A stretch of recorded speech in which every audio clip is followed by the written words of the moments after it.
Bon, comme je vous avais dit que la journée allait être, je veux dire, variable, c'est ce qui se passe parce qu'en matinée on avait dégelé, mais maintenant il fait de plus en plus froid, à croire que la neige risque de tomber d'un moment à l'autre, d'autant plus qu'on a un ciel qui est nuageux ressemblant à ceux où on a des tombées de neige. Donc on a vraiment un ciel blanc, bon, qui fait transparaître plutôt un risque de tomber de neige. Donc c'est peut-être possible que la neige risque de tomber, je veux dire, en cours de journée.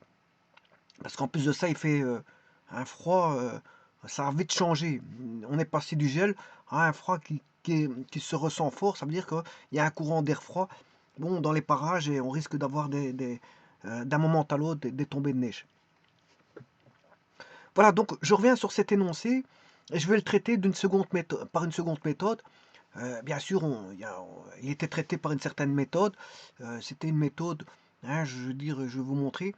Tout d'abord, je vais lire l'énoncé. On donne les complexes suivants. Z1 égale 6 240, Z2 égale 6 moins 30, Z3 égale 6 moins 210, Z4 égale 6 510, Z5 égale 6 moins 240, Z6 égale 6 moins 300, Z7 égale 6 330, Z8 égale 6 420 et Z9 égale 6 moins 120. Il reste en fait le dernier. Z10 égale 6 570.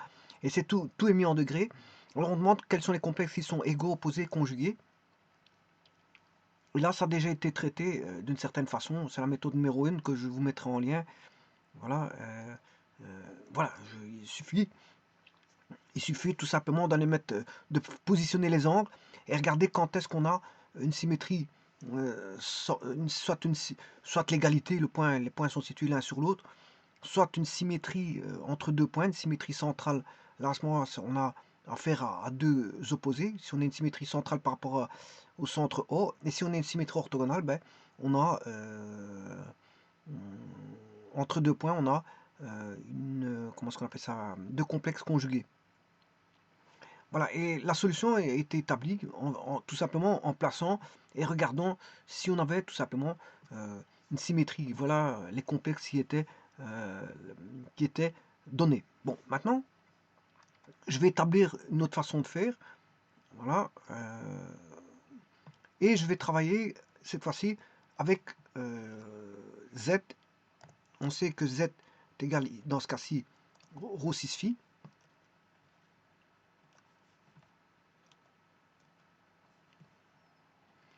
Rho 6 phi, voilà, phi étant la direction, et rho le module. Pour trouver un point dans un repère polaire, eh bien, par rapport à un axe donné que je vais appeler OX, on a un axe de départ qui fait référence des angles, c'est l'angle 0. Eh bien, il suffit, donc on donne un angle qui est une direction, voilà, et on donne une norme, eh bien, on peut positionner bon, un point P dans le plan, rien qu'avec en donnant un couple ρ-phi. Ρ-phi définit un point, et donc à ce point-là, ben, correspond à un nombre complexe Z. Bon, mais on peut changer de repère, mais on peut se mettre dans un repère cartésien, orthonormé complexe, et là on aurait bon, les réels de Z et les imaginaires de Z. À ce moment-là, bon, ce point-là est décrit comme étant un nombre complexe qui vaudra x plus yj, ou a plus bj.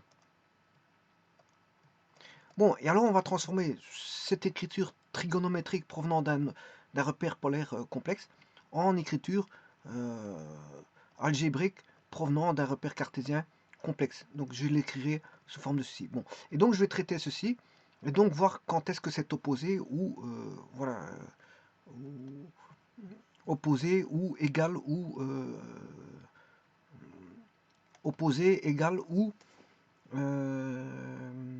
conjugué. Alors quand est-ce que ce sera égal? C'est deux z qui se présenteront de la façon suivante. X plus yj sera égal, c'est bon, on a les mêmes parties réelles, même partie imaginaire. Deux z seront conjugués, voilà, si je prends z1 et z2, seront conjugués entre eux si on aura la partie réelle identique, mais la partie imaginaire opposée, et on aura deux réels opposés si on a z3 égale par exemple, moins Z1 ici, c'est-à-dire qu'on aura deux parties réelles, les parties réelles opposées et les parties imaginaires opposées. Voilà, et à partir de là, on peut voir. Bon, maintenant, comment transformer du géométrique, enfin du trigonométrique en algébrique? On a z est égal à ρ 6 phi. Eh bien, ça c'est ρ cosinus phi plus j sinus phi. Avec bien sûr le ρ qui est ici, c'est ce que ça signifie ρ 6 phi.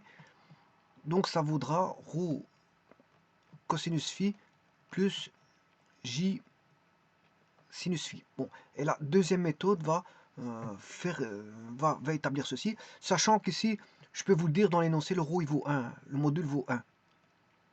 Le module il vaut 1, je vous l'ai dit tout à l'heure, dans la vidéo précédente, le ρ vaut 1. Le ρ ici, le module il vaut 1. 1, 1, 1. Voilà, et ils vaudront tous 1. Donc le ρ, il n'y a même pas à se fracasser là-dessus, parce que le ρ vaut 1. Donc si je prends ceci, le ρ vaut 1. Donc c'est comme s'il n'y avait pas de ρ. On a une valeur 1 devant. Donc on aura tout simplement ρ 6 phi, c'est-à-dire cosinus phi plus j sinus phi. Où le module fait 1. Hein. Le module fait 1. Voilà. Et donc phi c'est l'angle qui est donné. Hein. Voilà. Donc il suffit juste de calculer le cosinus de l'angle et le sinus de l'angle, tout simplement. Bon, ben ça, généralement on fait ça à la machine. Hein, ou, voilà. Ou on peut le faire via un cercle trigonométrique et le faire manuellement. Et regarder quand est-ce que, bon, quand est-ce que on prend un angle, on regarde son cosinus ou, voilà, son cosinus ou sinus. Par exemple, la projection, quand on a une coordonnée curviligne, voilà, on projette soit sur x ou soit sur y. Voilà. Et donc, le x va mesurer, donc c'est côté adjacent sur l'hypoténuse. Ceci, c'est un rayon 1, cercle de rayon 1. L'adjacent, c'est le cosinus. Donc, la partie réelle, ce sera le cosinus et celui-ci va mesurer le sinus, c'est plus yj. Donc x égale cosinus de l'angle et le j égale sinus de l'angle. Voilà, et c'est aussi simple que ça. Bon, mais on peut le faire, je veux dire, au travers du cercle trigonométrique. Pour aller plus vite, bien sûr, vous aurez compris que je vais le faire par GeoGebra. Je prends GeoGebra. Je n'ai pas... oui, pas besoin de ceci. Je le ferme. Alors, allons chercher l'énoncé. Voilà. 6,240. 6,240 moins 30 moins 210. Cos 240. Bien sûr, c'est Z. Alors, je vais chercher l'indice. Jette indice.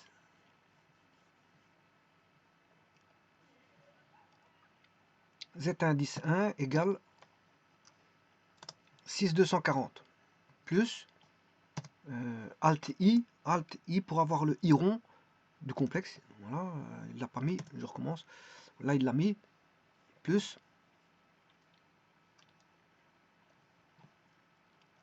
sinus 240.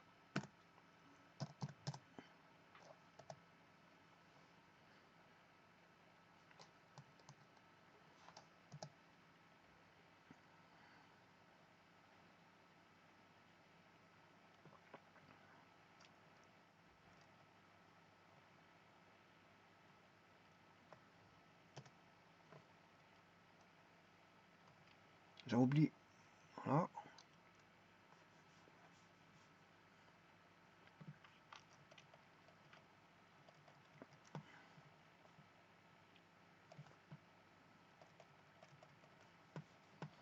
Bon, le premier va être important à encoder.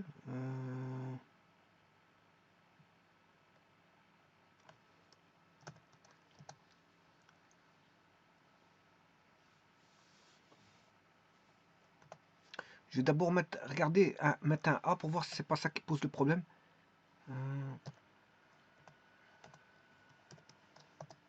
Voilà, là il l'a pris, donc qu'est-ce qui pose le problème? C'est l'indice. Je vais aller rechercher Z et mettre l'indice 1.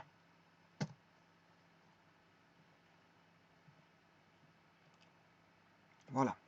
Alors maintenant c'est fini. C'est fini, pourquoi? Parce que j'ai besoin de 10 complexes, de Z1 à Z10, et je vais, juste dupliquer. Donc je duplique deuxième fois. Bien sûr, je vais changer l'indice Z2. Voilà, je vais dupliquer 3, 4, 5, 6,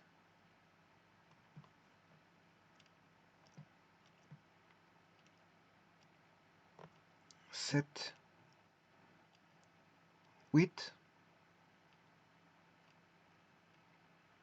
9, 10. Voilà. Je vais changer tout ceci. Z1, Z2. Ouais, donc celui-là, je peux l'effacer. Comme ça, celui-ci aussi. Z3, Z4, Z5, Z6, Z7, Z8.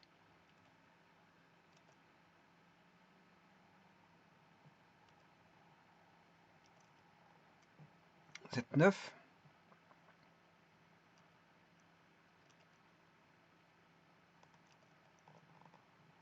Voilà. Et je change les deux derniers indices. Z9.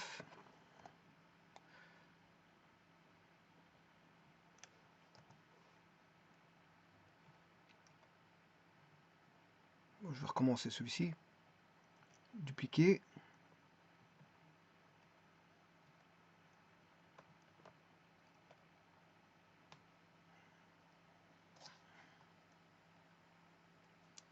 Z9.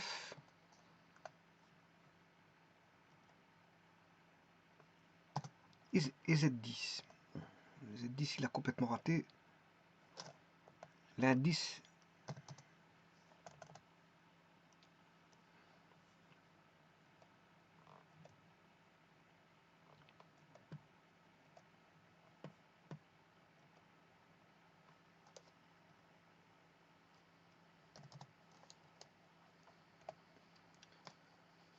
Voilà. Donc j'ai bien les complexes de Z1, Z10. Z1, Z2, Z3. Bon, maintenant, je vais changer les angles, bien sûr. Je vais chercher 240 moins 30 moins 210. 240 moins 30 moins 210. Moins 30 moins 210. Deuxième, c'est moins 30.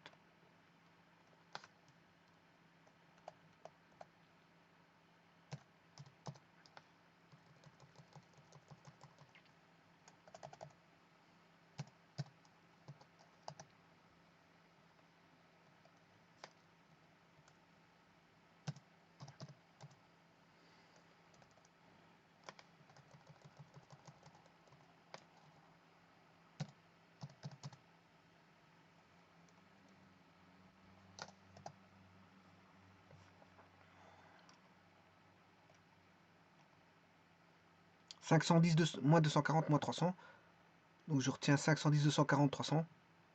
510, 240, 300. 510.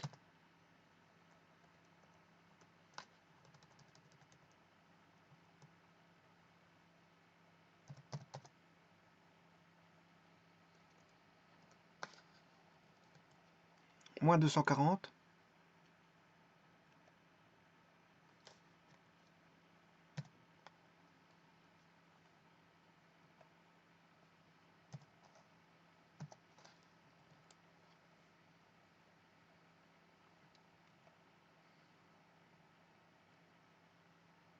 Moins 300.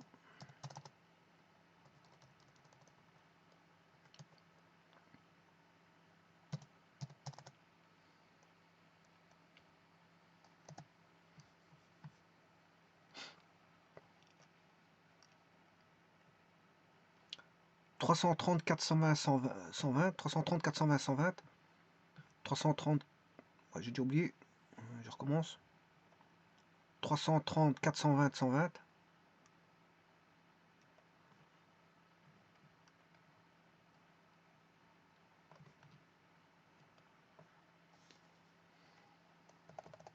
330,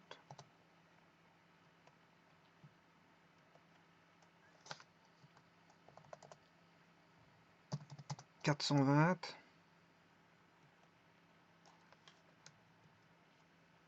moins 120,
moins 120, 570, moins 120, 570.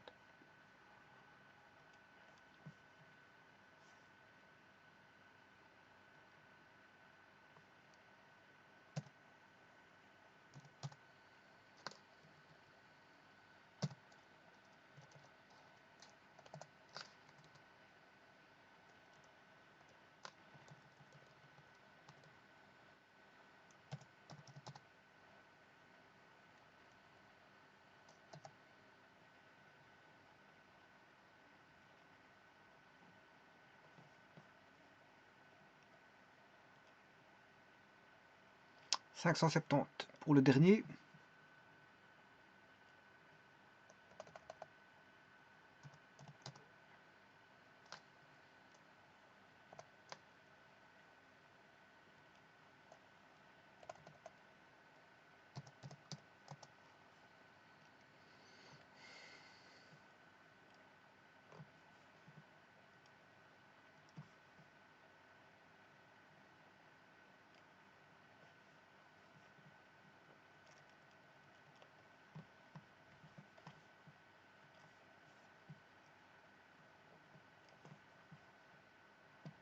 Je vais regarder si c'est bon.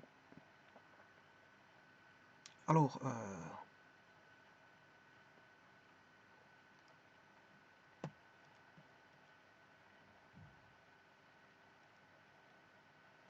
donc on doit avoir 6 points répartis. 1, 2, 3, 4, 5, 6 points répartis. 6 points répartis de la sorte. Et on a bien nos 6 points répartis, donc tout est bon. Et là maintenant on peut voir tout de suite que bon, qu'est-ce qui est égal, on voit bien que moins 0,5, moins 0,87i, qui est Z1. Alors je le répertorie tout de suite.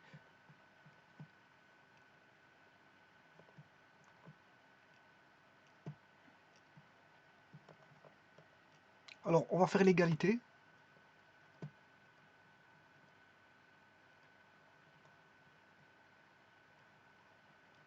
Si je prends Z1, qui est ici, moins 0,5, moins 0,87i est égal à moins 0,5, moins 0,87i est égal à Z8. Donc Z1 et Z8 sont égaux. Voilà, donc on avait bien tout à l'heure ceci. Voilà, Z8 c'est 420.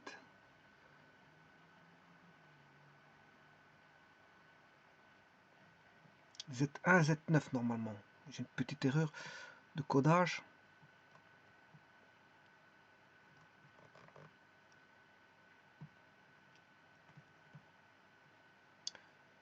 Z1 c'est bien 240 degrés. Moins 30, moins 210, 510, moins 240, moins 300, 330. Ouais, ouais, c'est normal. Celui-ci, c'est 420.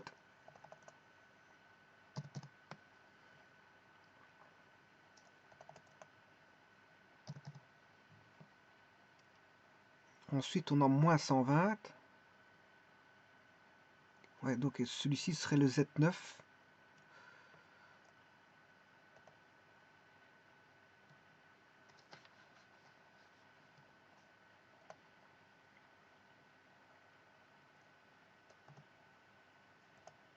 Moins 120.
Oula.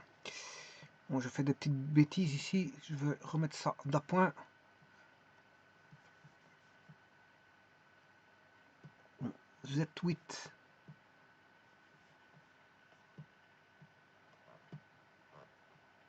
420.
Voilà.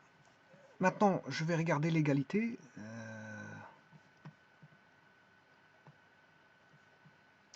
Moins 0,5, moins 0,87i.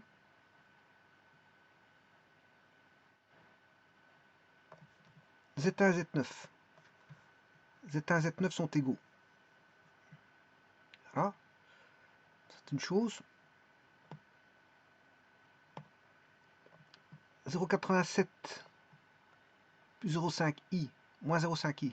Z2 Donc on a bien Z1, Z9, on est d'accord.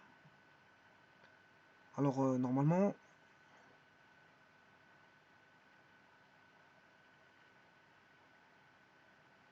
Z1, Z9, Z2, on aura Z2, Z7. Je vais aller voir ça tout de suite. Z2,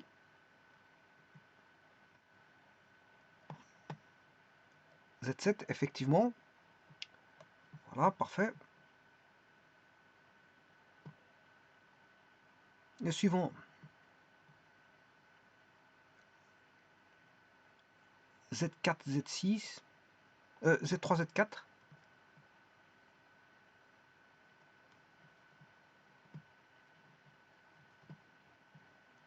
Z3, Z4, effectivement. Pour l'instant, tout est bon.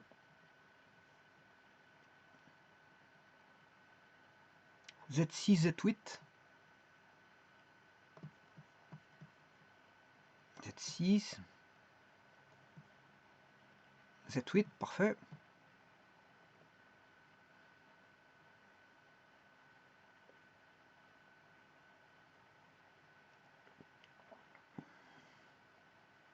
Donc voilà, donc on a Z6, Z8, Z4, Z3, Z2, Z7, Z1, Z9. Donc on en aura 4.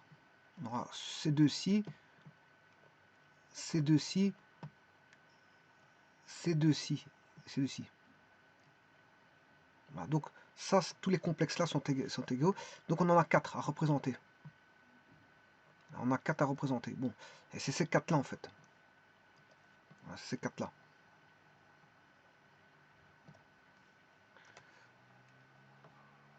Bon, alors maintenant on va voir les complexes conjugués.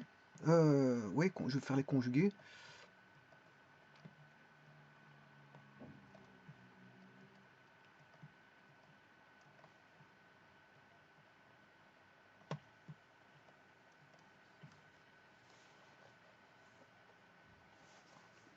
Alors les complexes conjugués, c'est symétrie centrale. On aura par rapport à l'axe OX, P5, P1, P9, P3, P4, P10, P5, P1, P9, P5 avec P1, P5 avec P9. Voilà, P1, P5 avec P1, regardez tout de suite. P5, c'est Z5, représenté par Z5. P9, c'est Z9. Voilà, ils sont bien conjugués. Et je vais mettre le Z1. Point P1 représenté par qui représente le complexe Z1. Effectivement, c'est conjugué. Effectivement, c'est conjugué. Voilà, une symétrie. Voilà, c'est symétrie. Il y a une symétrie par rapport à l'axe OY.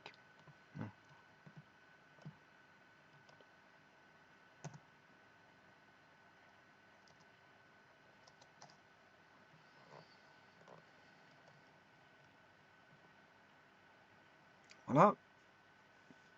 Alors maintenant, on en a deux autres. On a P10, P3, P4. P10, P3, P4. Voilà. P10, P3, P4. Donc P10 qui représente le complexe Z10. Z10, P3, c'est le complexe Z3, P4, Z4. Et voilà. Effectivement, on a bien une symétrie orthogonale par rapport à l'axe OX de ces points-là. Bon, maintenant, voyons voir les opposés. Les opposés, là, on a une symétrie centrale par rapport à l'origine, qui est A ici. L'origine, c'est A.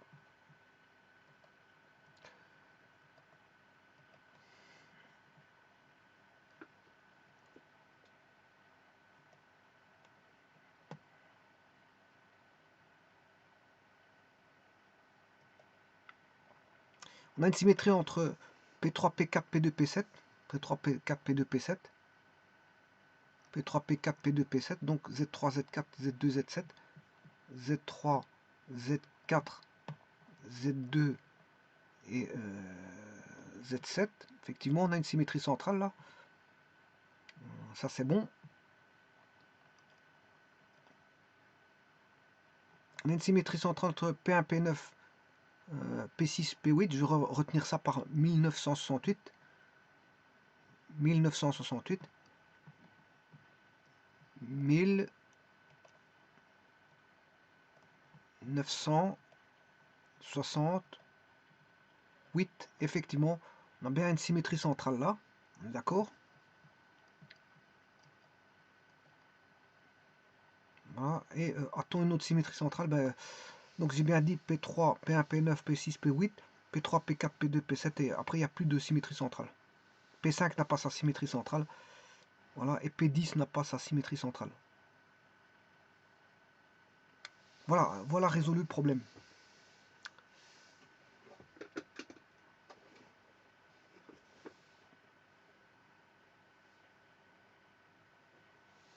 Voilà, je vous remercie.